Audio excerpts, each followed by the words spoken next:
మన పెట్టుబడి మన పిల్లల భవిష్యత్తు కోసమే కదా. మీ పెట్టుబడికి నమ్మకమైన వేదిక శ్రీవాసవి ప్రాజెక్ట్స్. అంటే నేను సబ్జెక్ట్ నుంచి కాస్త డివియేట్ అవుతున్నాను అనుకోకపోతే, ప్లీజ్. ఆమె మరణం జరిగిన తరువాత మీకు ఆ ఇన్సిడెంట్ ఎలా తెలిసింది, మీ రియాక్షన్ ఏంటి? లేదు, అప్పటికి తను అమెరికా వెళ్ళిపోయి అక్కడ పెళ్లి చేసుకోవడం చేసింది అనుకుంటే వీ లాస్ట్ టచ్ అండి, ఇంకా తెలియదు. వీ ఫీల్ బ్యాడ్ అండి, like such a beautiful girl, such a wonderful person she is no more అనేది it hurts for some time, then we move on. Sir, and మళ్ళీ నూనె వచ్చే విషయానికి వస్తే, మీ సినిమాలన్నిటికి కూడా పాటలు అంటే స్రవంతి అంటే పాటలు, పాటలు అంటే స్రవంతి, ఒక ప్రాణం పెట్టేస్తారు పాటల విషయంలో. ముఖ్యంగా సిరివెన్నెల సీతారామ శాస్త్రి గారితో మీరు గడిపిన క్షణాలు, ఒక 400 రాత్రులు ఆయనతో పాట రాసేటప్పుడు ఆయన పక్కనే ఉండడం ఎంతో తక్కువ మందికి మాత్రమే దొరికే అదృష్టం. మీ సినిమాల్లో మొత్తం 83-84 పాటలకు ఆయన రచించారు, ఆ పాటలు రచించారు. ఇంతటి అదృష్టాన్ని పొందారు కదా. నువ్వు నాకు నచ్చావు సినిమా, ఆ ట్రావెలింగ్లో శాస్త్రి గారితో మీకున్న కొన్ని మూమెంట్స్ పంచుకుంటారు? తప్పకుండా అండి. యాక్చువల్గా శాస్త్రి గారితో నా ప్రయాణం లేడీస్ టైలర్ 1986 అండి. అప్పుడే చెన్నై షిఫ్ట్ అయ్యాం. అంటే నాది మొదటి సినిమా. శాస్త్రి గారు కూడా అంతకుముందు సిరివెన్నెల సినిమా రాశారు. అప్పటికి ఇంకా ఫ్యామిలీ అక్కడికి రాలేదు, అందరం అక్కడ మైగ్రేట్ అవుతున్నారు. సో ఎక్కువ టైము మాతోనే గడిపేవాడు. మా అందరిది ఒకటి ఏజ్. శాస్త్రి గారు 1955 మే, నేను 55 July dates of birth. So ఎప్పుడు నన్ను నెల తక్కువ కానీ అనేవాడు, అరే Ravi. So that bondage was different.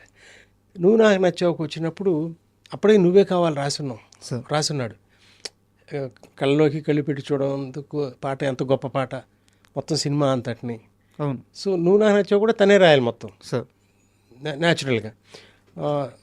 Bhuvanachandra గారితో ఒక పాట రాయించుకోవడం భాస్కర్ గారికి అలవాటు. ప్రీతమా సాంగ్ అందుకుని ఫస్ట్ మేము స్టార్ట్ చేసాం, భువనచంద్ర గారు రాశారు. ఇక అక్కడి నుంచి ఈయన రంగప్రవేశం చేశాడు. ఓకే, శాస్త్రి గారు. సో ప్రతి పాట ఒక మరుపురాని ఇదేనండి. ఆకాశం అదే మబ్బులతో వేయాలి మన పందిరి పాట, ఆకాశం దిగి వచ్చి మబ్బులతో వేయాలి మన పందిరి అనే పాట 8 రాత్రులు రాశాడండి. తను తృప్తి పొందడం అయ్యేదాకా మనకి తను హ్యాపీ ఫీల్ అయితే తప్పితే బాగుంది కదా అయిపోయింది కదంటే తను ఫినిష్ అయింది అనుకున్న తర్వాతే మనకి ఇస్తాడు. మన కోసం రాయడు, తన కోసం రాసుకుంటాడు. మనం తృప్తి చెందేదాకా రాస్తాడు. Okay. So it's not commercial. Trivikram చెప్పాడు ఆయన, దీన్ని ఒక సేక్రెడ్ ప్రొఫెషన్ కింద తీసుకున్నాడు, ఒక పవిత్రమైన వృత్తి ఇది. సో అట్లాగే చేశాడు అన్ని పాటలకి. అంత మదన పడేవాడు, చాలా ఇబ్బంది పెట్టేవాడు చిన్న చిన్న వాటికి. అంటే నీకు తెలియదు, నువ్వు ఉండు, నేను ఇదే కరెక్ట్ అని ఇప్పుడు అనలేదండి ఆయన. ఓకే. మనం చాలా చిన్నవాళ్ళం. ఇప్పుడు వెనక తిరిగి ఆలోచించుకుంటే ఇది కాదులే అని అంత సాహసం ఎట్లా చేయగలుగుతాను నేను? ఆ పరిచయం ద్వారానా, లేకపోతే మిగతా వాళ్ళు ఎవరు చేయలేరేమో. కరెక్ట్. సో ఆ ఇంటిమసీ, సో తను రాసి ఆ ఫ్లోలో భాగం తను అట్లా. అందుకనే తనతో ఉండటం ఇష్టం నాకు. ఉండాల్సిన అవసరం లేదు. అవును, శాస్త్రి గారు నేను ఉండాలని కోరుకోలే ఏ రోజున అక్కడ. బట్ నాకు అక్కడ ఉండటం ఇష్టం, తనకే ఇష్టమే. ఏదన్నా ఒక గొప్ప పదం వచ్చినప్పుడు అది ఏం చేసావంటే అండి, ఆ పేపర్ల మీద వెనకాల ఇదే ధ్యాస తనకి. అందులోనే లీనమైపోయి ఉండి తత్కారానికి చిన్న చిన్న మాటలు రాసుకునేవాడు. అందులో మంచి మాట పోద్దేమో తను వదులుకుంటాడు, ఇటీ అని పేపర్ లాక్కునేవాడిని. ఇది బాగుంది కదా రావుడు, ఇదేంటి, దీనికి ఏంటి ఇది అని అక్కడ పెట్టి ఎప్పుడు మళ్ళీ పట్టుకొచ్చేవాడు దాన్ని. So the travel was really extraordinary అండి. గొడవలు కూడా పడ్డారంట శాస్త్రి గారితో మీరు? గొడవలే ఉంటాయి. గొడవలు అంటే ఆ సందర్భంలో అది ఇంకా భార్యాభర్తల గొడవలాగా? అబ్బే అట్లా గొడవలు పడేంత పాట కోసమే, అల్లరి పాట కోసమే. మనకి అర్హత ఎక్కడుంది? ఆయనది ఇది కాదు, ఇది ఉండాలి అని చెప్పి స్థాయి ఎక్కడుంది? లేదు కదా. వినంగానే బాగుందా లేదో చెవులకి అంతవరకు చెప్పగలం కానీ అందులో తప్పులు బేరీ చేసే శక్తి మందేంటి? మంది కాదు. కరెక్ట్. సో తర్వాత ఒకరోజు ఫోన్ చేశాడు. కొన్ని పాటలకి తను రాయటానికి ఎందుకు వేరే రాయాల్సి వచ్చింది. తను రోజు ఫోన్ చేసి, ఎరా నేను పాటలకు పనికిరానా అన్నాడు. అయ్యా, అంటే రాముడు మన ఇద్దరం కావాలనుకుంది వేరే వాళ్ళు దిద్దటం నాకు ఇష్టం ఉండదు. నువ్వు రాసింది నేను అనుకున్నది వేరే వాళ్ళు ఇది కాదు అని అనటం నేను సహించలేను. వాళ్ళ పరిస్థితులు అట్లా ఉంటున్నాయి బుద్ధి మనకి అని. ఇంకా ఆఖరి సినిమా రెడ్ సినిమాకి నేను తీసిన లాస్ట్ సినిమా అది. అవును. దాంట్లో 2 పాటలు ఆయనే రాశారు, 3 పాటలు. సో ఎవరు ఇంటర్ఫియర్ కాకుండా ఇది నా పాట అని అనుకున్నప్పుడు ఆయనతో, because basically I'm not criticizing anybody అండి, I don't have anybody in mind, but still Shastri గారు రాసిన దాన్ని దిద్దటం అనేది నాకు ఇష్టం ఉండేది కాదు, వేలు పెట్టడం నాకు ఇష్టం లేదు.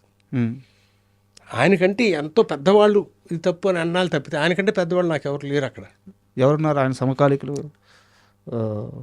ఆయనే కదా మనకి. So at the same time ఆయనే ఎవ్రీథింగ్. ఆయన రాసి ఇచ్చాడంటే అది వేదం కింద తీసుకోవాలి మనం. దాన్ని ఇది బాగాలేదు అనే మాట అసలు ఎట్టా అనగలవు నువ్వు? ఎందుకన్నా సార్ ఆయన మాట? అంటే నేను కూడా కొంచెం ఆ డిస్టెన్స్లో ఈ కమర్షియల్ మోసలోకి వెళ్ళిపోతున్నాం మనం పాటలు. ఇదివరకు మనం నువ్వే కావాలి, నువ్వు నాకు నచ్చావు, ఎలా చెప్పడం, అట్లాంటి సినిమాల పంథాలో నుంచి కొంచెం దూరం వెళ్ళామనుకోండి, మేబీ అవుట్డేటెడ్ అయిపోతున్నాం మేమిద్దరం. మేమే రైట్ అని అనుకోవడం కరెక్ట్ కాదా? ఇవాళ వాళ్ళతో ట్రావెల్ చేయాలి, మేబీ కొన్ని తప్పులు బహుశా నేను చేసి ఉండొచ్చు.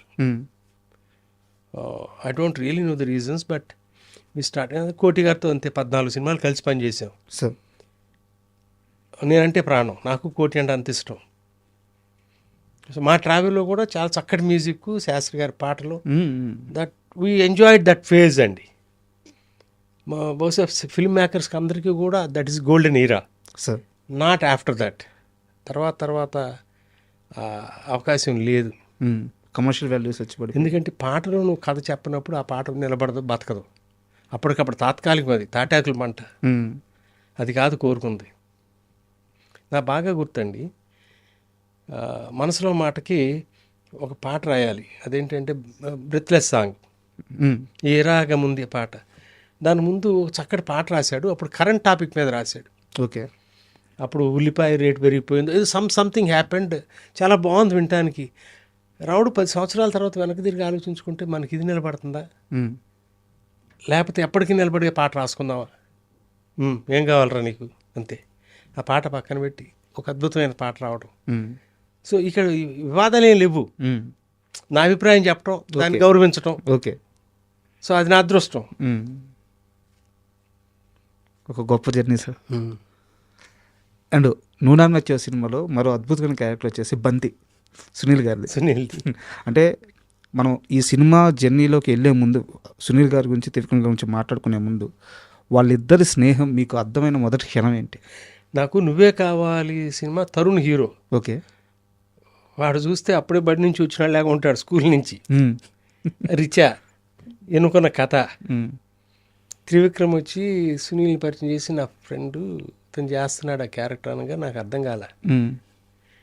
సీను ఇతనే కదా నువ్వు చెప్పింది, అవును ఓకే సీను అన్నా తప్పితే నాకు నిజంగా అతను అంత బాగా పెర్ఫామ్ చేస్తాడు నాకు తెలియదు. అంటే అతను పెర్ఫామ్ చేయటం నేను అనుకోవడం కంటే కూడా త్రివిక్రమ్కి తెలుసు. ఓకే, అవును, వాళ్ళిద్దరు ఫ్రెండ్స్ కదా. సో సునీల్తో ఏది వర్కౌట్ అవుద్దని తనకి తెలుసు. అందులో కానీ తర్వాత నూనెలో బంతి క్యారెక్టర్ కానీ, ఇప్పుడు కూడా బంతి క్యారెక్టర్ గురించి మీరు అంత ప్రశ్న వేసే అంతగా గుర్తుండిపోయాడంటే త్రివిక్రమ్ రాసిన మాటలకి తన ఎక్స్ప్రెషన్స్. అవును. నిన్న ఎవరో కూడా అడుగుతా, అవుతారు బాబు మీరు ఎప్పటికైనా కలెక్టర్ అవుతారని అనే సీను మ్యాజిక్ అందరూ భాగస్తులేనండి అందులో. సార్ ఎంఎస్ నారాయణ గారి దగ్గర నుంచి ఎవ్రీబడి కాంట్రిబ్యూటెడ్. అంటే నా క్వశ్చన్ సార్, సారీ మళ్ళీ రిపీట్ ప్లీజ్. వాళ్ళిద్దరి మధ్య స్నేహం మీకు అర్థమైన క్షణం ఉంటుంది కదా. అంటే ఉదాహరణకి మీరు పంజాగుట్లో త్రివిక్రమ్ గారి కోసం వెళ్ళినప్పుడు అక్కడ సునీల్ ఉండడం కానీ, వాళ్ళిద్దరు ఒకరి గురించి ఒకరు మాట్లాడుకునేటప్పుడు మాటల మధ్యలో వారి టాపిక్ రావడం కానీ, ఇలాంటి ఒక క్షణం, వాళ్ళ స్నేహం మీకు అర్థమైన క్షణం ఏంటి? అంత క్లియర్గా చెప్పలేను కానీ వాళ్ళిద్దరూ చాలా మంచి స్నేహితులు కాబట్టి నువ్వే కావాలోకి సునీల్ వచ్చాడు. ఓకే. అట్లా కంటిన్యూ అయ్యాడు అతని జర్నీ. సార్ అంటే త్రివిక్రమ్ తీసుకురాకపోతే సునీల్ వచ్చేవాడు కాదా, అతనికి స్థాయి ఉండేది కదా అనేది హైపోథెటికల్ క్వశ్చన్ అండి, దేనికి ఎవరు సమాధానం చెప్పలేరు. అది అలా జరిగింది. అండ్ ఆ అవకాశాన్ని తను పుణికి పుచ్చుకున్నాడు Sunil. So it really help his career. Sir really. Sir నువ్వు నాకు నచ్చేవు లాంటి ఒక గొప్ప సినిమా గురించి లెక్కల్లో మాట్లాడడం తప్పు. అయితే ఈ జనరేషన్కి ఆ సినిమా వాల్యూ అర్థం అవ్వడానికి అంటే కంటెంట్ పరంగా ఎలాగో అర్థమైపోయింది, ఎందుకంటే టీవీలో చాలామంది చూశారు. అప్పటి లెక్కల ప్రకారం సినిమాకి ఎంత ఖర్చు అయింది, ఎంత వసూలు చేసింది, కాస్త లెక్కల్లో చెప్తారు. అది చెప్పడానికి నాకు మనస్కరించదండి, ఎందుకంటే ఇవాళ లెక్కలేస్తున్నాం మనం, మాది అన్ని కోట్లు చేసింది ఇన్ని కోట్లు చేసిందని. సార్. ఖర్చు పరంగా కావాలంటే చెప్పగలను, దాంట్లో దాపరికం ఉండదు. ఆ, వెంకటేష్ బాబు రెమ్యునరేషన్ కాకుండా 4.3 crores 4.5 crores అయిందండి ఆ సినిమా. సార్. సినిమా చాలా బాగా ఆడింది, ఇది అందరికీ తెలిసిన విషయమే.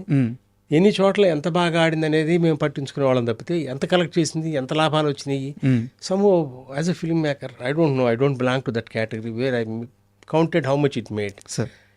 I always count how well it ran, how well it was received by the audience, ఎన్నాళ్ళు గుర్తుపెట్టుకున్నారు. గుండమ్మ కథ గురించి మనం ఏమన్నా అనుకుంటాం ఎంత కలెక్ట్ చేస్తుందని. సార్ అందుకే సార్ నేను క్వశ్చన్ స్టార్టింగ్లోనే ఐ అండర్స్టాండ్.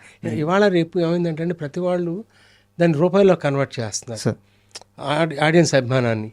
అది కొలబద్ద కాదు, ఎన్నాళ్ళైనా మేము వచ్చి మేము చూస్తాను ఈ సినిమా సార్. అనేది నిజమైన. మన త్రివిక్రమ్ కూడా అన్నాడు, కొన్ని సినిమాలు డబ్బులు తెస్తాయి, కొన్ని సినిమాలు కీర్తి తెస్తాయి, కొన్ని సినిమాలు మాత్రమే గౌరవాన్ని తీసుకొస్తాయి, ఆ రెస్పెక్ట్ అనేది. అవును. ఇవాళ ఒక నువ్వు నాకు నచ్చావో, నువ్వే కావాలో, నువ్వు ఇట్లాంటి సినిమాలు తీసావనుకోండి, Nenu Sailaja, all these films, I feel proud to announce that yes I made those films. Nobody నేను దాంట్లో డబ్బులు సంపాదించని చెప్పుకోవటం నాకు చాలా చిన్నతనంగా అనిపిస్తుంది. They don't really matter. ఎంత మంచి సినిమా తీసామనేది it matters all the time. Sir thank you sir. Thank you అండి. Happy new year to all అండి, especially my friend Vasu. Thank you for inviting me here and also for all the viewers. Very happy new year to all of you. Thank you అండి. Thank you sir.